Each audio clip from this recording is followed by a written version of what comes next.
सुप्रभात बच्चों, मैं विनोद कुमार अपने हिंदी साहित्य की कक्षा में आप सभी लोगों का स्वागत करता हूं।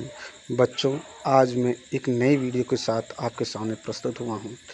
इस वीडियो में मैंने कैमरे में बंद अपाहिज नामक पाठ लिया है और इसके लेखक हैं रघुवीर सहाय जी। जिसे जब भी हम कोई पाठ पढ़ते हैं तो उस पाठ के शीर्षक को बहुत ध्यान से समझते हैं। कैमरे में बंद अपाहिज। अपाहिज का तात्पर्य जिसका हाथ पैर या शरीर के किसी भी अंग का दूषित होना या खराब होना या किसी न किसी प्रकार से काम न करना, ऐसा अपाहिज का तात्पर्य होता है। और कैमरे में बंद मतलब कैमरे की बात, जैसे फ़ोटो वगैरह ली जाती है, वीडियो बनाया जाता है, तो ऐसे कैमरे की बात की जा रही है। तो एक कैमरे में बंद अपाहिज का मतलब क्या है और कवि क्या बताना चाहता है। तो एक बात याद रखिए, आज का चाहे वर्तमान समय हो, आज से कुछ साल कुछ वर्षों का बीता हुआ समय हो या आने वाला समय हो, इसमें जो पत्रकार होते हैं, जो टीवी चैनल्स होते हैं, वो आज वर्तमान समय में क्या कह रहे हैं या क्या करने वाले हैं आगे, उसकी सोच को रघुवीर सहाय जी ने दर्शाया है। कैमरे में बंद अपाहिज कविता में दूरदर्शन कर्मी जो होते हैं या टीवी चैनल अपनी टीआरपी बढ़ाने के लिए जो चैनल होते हैं, वे किस प्रकार संवेदनहीनता और क्रूरता का प्रदर्शन करते हैं। और ऐसा क्रूरता का प्रदर्शन और संवेदनहीनता का प्रदर्शन इस कविता में या इस कविता के माध्यम से थोड़ी सी झलक हमें दिखाई देती है। मीडिया अपने कार्यक्रम को आकर्षक और बिकाऊ बनाने के लिए मानवीय दुख दर्द को खोल कर दिखाता है।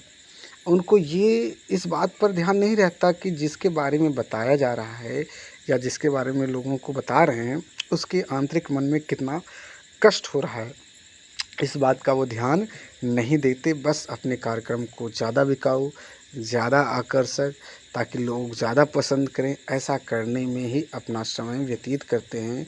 लेकिन जब जो व्यक्ति जिसके बारे में बताया जा रहा है, उसके कष्टों पर किसी प्रकार का ध्यान नहीं दिया जाता। आज वर्तमान में भी वही हो रहा है, आने वाला जो भविष्य है उसी तरह का दिखाई दे रहा है। तो लेखक उसी दूरदर्शिता या कवि उसी दूरदर्शिता को हमसे जोड़ने की कोशिश कर रहा है।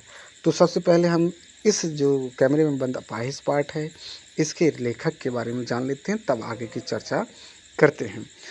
लेखक रघुवीर सहाय का जन्म सन 1929 लखनऊ उत्तर प्रदेश में हुआ। इनकी प्रमुख रचनाएं अज्ञेय द्वारा संपादित दूसरा तार सप्तक 1951 में, आरंभिक कविताएं, महत्वपूर्ण काव्य संकलन सीढ़ियों पर धूप में, आत्महत्या के विरुद्ध, हंसो हंसो जल्दी हंसो, पत्रकारिता, ऑल इंडिया रेडियो के हिंदी समाचार विभाग से संबंध रहे। फिर हैदराबाद से निकलने वाली पत्रिका कल्पना और उसके बाद दैनिक भारत टाइम्स तथा दिनमान से संबंधित रहे हैं। इनको कई सम्मान भी मिला है, जैसे साहित्य अकादमी सम्मान मिला। और इनका निधन सन 1990 ईस्वी दिल्ली में हो गया। अब इनके बारे में कुछ पंक्तियाँ लिखी गई। कुछ होगा अगर मैं बोलूँगा, न टूटे तिलिस्म सत्ता का, मेरे अंदर एक कायर टूटेगा। क्या बात, बहुत अच्छी बात लिखी गई है। आगे अब इनके बारे में थोड़ा जान लेते हैं कि इनका साहित्यिक परिचय क्या है, इन्होंने साहित्य का माध्यम किन विषयों को बनाया है, उसको जान लेते हैं। रघुवीर सहाय समकालीन हिंदी कविता के संवेदनशील नागर चेहरा है। सड़क, चौराहा, दफ्तर, अखबार, संसद, बस, रेल और बाजार की वेलौस भाषा में उन्होंने कविता लिखी है। घर मोहल्ले के चरित्रों पर कविता लिखकर इन्हें हमारी चेतना को अस्थायी नागरिक बनाया है। हत्या, लूटपाट और आगजनी, राजनैतिक भ्रष्टाचार और छल छदम इनकी कविता में उतरकर खोजी पत्रकारिता की सनसनीखेज रपटे नहीं रह जाते, आत्मन्वेषण का माध्यम बन जाते हैं। मतलब लोग ये सारी खबर इनके पत्रकारिता के माध्यम से जब सुनते हैं, सिर्फ सनसनीखेज रूप में नहीं सुनते, बल्कि आत्म अन्वेषण करते हैं, इसको जानना चाहते हैं, अपने हृदय से उसको सही या गलत समझने की कोशिश करते हैं। यह ठीक है कि पेशे से वे पत्रकार थे, लेकिन वे सिर्फ पत्रकार ही नहीं, सिद्ध कथाकार और कवि भी थे। कविता को उन्होंने एक कहानीपन और एक नाटकीय वैभव दिया है।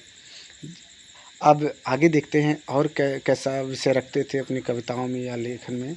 जाति या व्यक्तिक स्मृतियाँ उनके यहाँ नहीं के बराबर हैं, इसलिए उनके दोनों पाँव वर्तमान में ही गड़े हैं।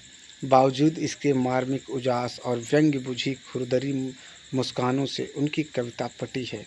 छंदानुशासन के लिहाज से भी वे अनुपम हैं, पर ज़्यादातर बातचीत की सहज शैली में ही उन्होंने लिखा, बखूबी लिखा। अब देखिए, इन्होंने इनकी भाषा शैली के बारे में यहाँ बात की गई है कि ज़्यादातर छंदों का प्रयोग इनकी कविताओं में मिलता है और साधारण बातचीत की शैली में, जो आम बोलचाल की भाषा हम लोग बोलते हैं, बहुत ज़्यादा कठिन शब्दों का प्रयोग ना करके साधारण बोलचाल की भाषा में इन्होंने अपनी रचनाओं को लिखा है।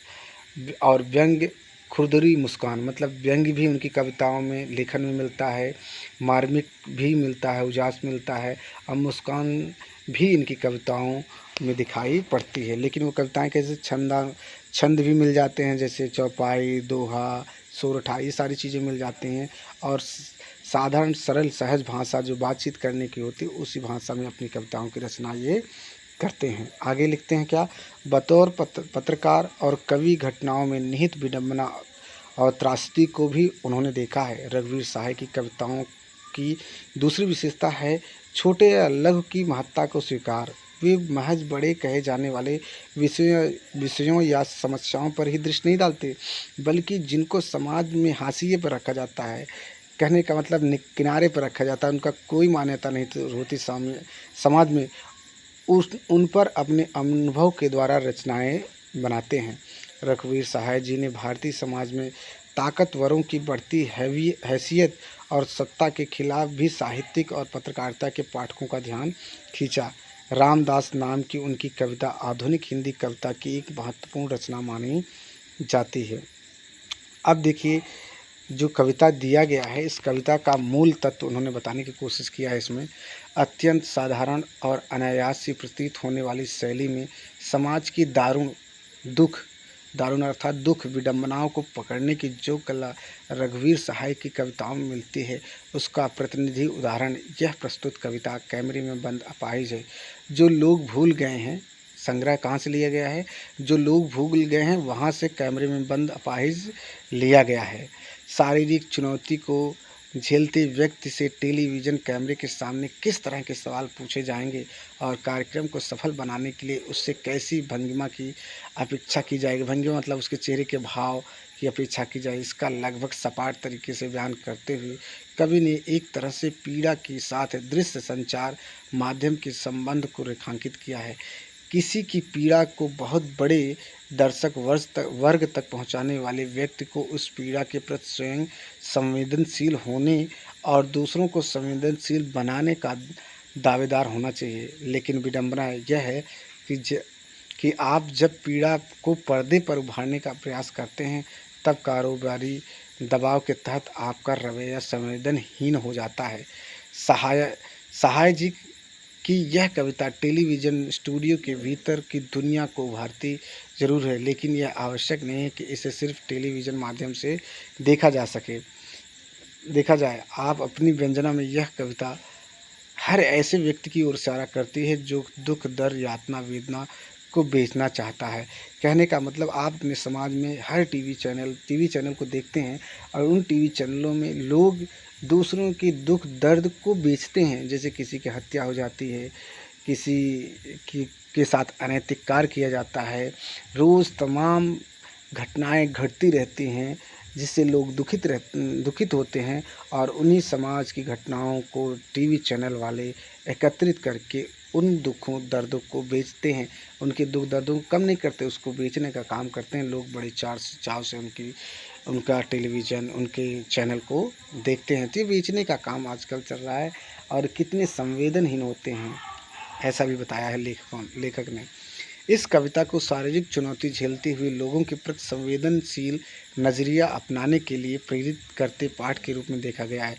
मतलब जिनका कोई शरीर का किसी भी प्रकार का शरीर का कोई भी अंग ठीक से काम नहीं कर रहा है, अपाहिज हो गया है, उनके प्रति एक संवेदनशील नज़रिया जगाने की कोशिश कवि ने किया है। किसी का हाथ काम नहीं करता, किसी का पैर काम नहीं करता, किसी का आँखें खराब है, किसी न किसी प्रकार से वह अपाहिज है, उनके प्रति एक संवेदनशील रवैया अपनाने के रूप में इस पाठ में प्रेरित करता नजर आ रहा है लेखक कवि। इसके लिए कवि ने धुर संवेदनहीनता को रेखांकित करने का तरीका अपनाया है। वह दिखलाता है कि किस तरह करुणा जगाने के मकसद से शुरू हुआ कार्यक्रम क्रूर बन जाता है, दुष्ट बन जाता है। यह दिखाने की चेष्टा यहाँ पर कवि ने की है, रघुवीर सहाय जी ने की है। कल इसका सारांश बताएंगे और साथ ही साथ इस कविता से संबंधित भावार्थ, अर्थ और शब्दार्थ बताते हुए प्रश्न कैसे पूछे जाते हैं उनको भी बताते हुए आगे नया वीडियो लेकर हम आएंगे। आज के लिए इतना ही। धन्यवाद। इसको ध्यान से पढ़िएगा, जो भी चीज़ें ना समझ में आए पूछिएगा कमेंट में।